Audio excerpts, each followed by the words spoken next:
This is what I'm gonna make. Sprouting my lentils to replace alfalfa sprouts. Please follow along as I do this and like and subscribe. Write subscribe in the comments section so I can thank you for your new subscription to this new channel. I love alfalfa sprouts, but even though they're inexpensive, I figured why not try and save a little bit more money. And I found out that if you sprout lentils, these brown lentils, if you sprout them, they taste exactly or very close to alfalfa sprouts, and they're significantly less expensive.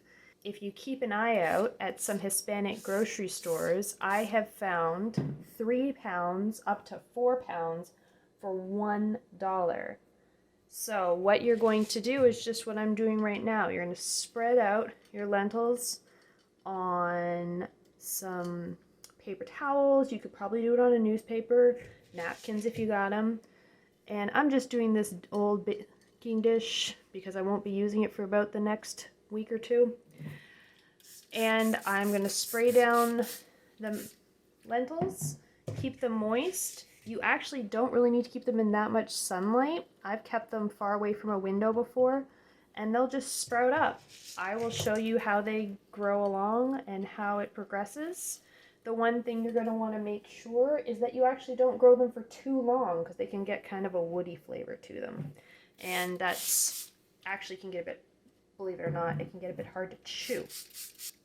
So I think when I bought these, they were 4 pounds for $1 because when I found them like that, I may or may not have bought about 20 pounds worth because I figured even as a single person, come on, you're going to be able to use them up. And that's how I figured out this hack of sprouting lentils. Because when you have that many, you're going to figure out some tricks and tips. Follow along with me as I sprout these lentils and get something very similar in flavor to alfalfa sprouts for an absolute fraction of the cost. And even if you have to spend all of $1 per pound, which is the average you can find in stores, you're still going to save yourself a lot of money. This is evening 2 with sprouting the lentils. The lentils were getting quite dry, so I put another piece of paper on top of them and wet it. As you can see, the lentils really are underneath, but I'm going to keep them underneath a piece of paper for a while until they actually start growing a bit, just to try and keep the water in.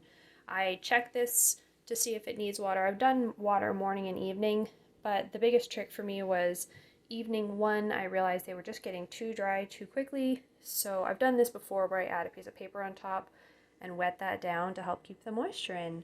So let's see how long this takes. This is evening 4 of sprouting the lentils. They're just starting up now. I like the idea of leaving the paper over top because it helps to keep the moisture in when I water them.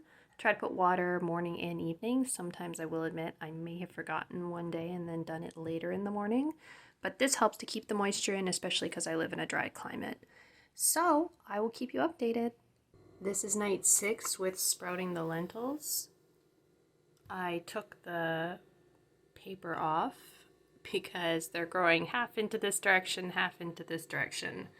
So I'm going to put this out where it can get a little bit of light, and I will keep making sure it gets enough water, and I'll update you on the progress. It is evening 9, and look how much they've grown. And taste test.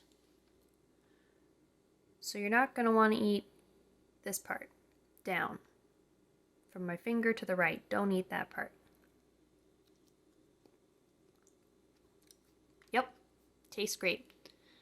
So what you can do is go in with a pair of scissors and cut that part that you want to eat. That will make it a lot easier to process it quickly, and then you can wash it all up. What you can also do, if you don't want to eat it right away, still put a bit of water in the bottom and then put this whole tray in the fridge. It will help them to last longer. They will last once you cut them up. I have found personally they last longer if I leave them still attached to their roots and still with a bit of water, and I leave them in the fridge like that. So again, this is evening 9. They're all nice and grown up. I probably could have even eaten them at evening 8. So if you're trying to get it done quickly, then you could probably allot 8 to 9 days to get it ready to go and replace your alfalfa sprouts for a very inexpensive cost. If you like content like this, please like and subscribe.